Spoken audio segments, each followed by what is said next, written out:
we've got the pro side.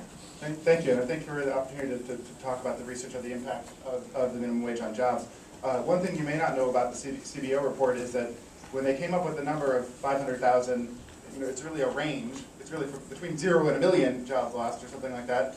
The way they did that is they took a bunch of different studies that have been studying the minimum wage over the past many years, and essentially picked the average, or picked a number that was somewhere in the middle of all those estimates. What they didn't do is they didn't include more recent studies, and that's the paper that I did with my co-authors from UMass Amherst in Berkeley that really looked at this in a much more careful way. And if I have the time, I want to tell you exactly what we did and see if it actually makes more sense.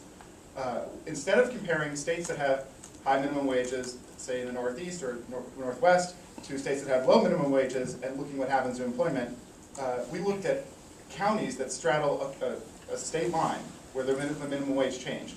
Spokane County and then across the border in Idaho.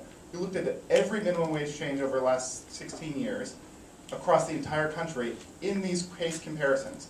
We had 318 case studies of what happened in this localized area.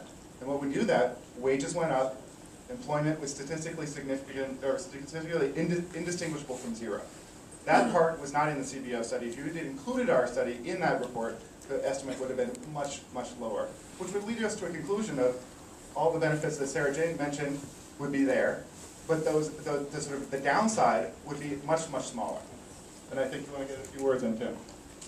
All right, and Bill's research is well worth checking out. And I just want to say from a local experience, we are 25 miles, right where we sit, from a state that has a $2 less minimum wage. And an anecdote, a gentleman had a McDonald's franchise up in Newport, and Old Town, Idaho was right across the street when he did his $1.5 million renovation. He didn't cross the street 60 feet to do it in Idaho. He built where he was in Washington and absorbed that cost. Okay, and you get a 1-minute rebuttal comment.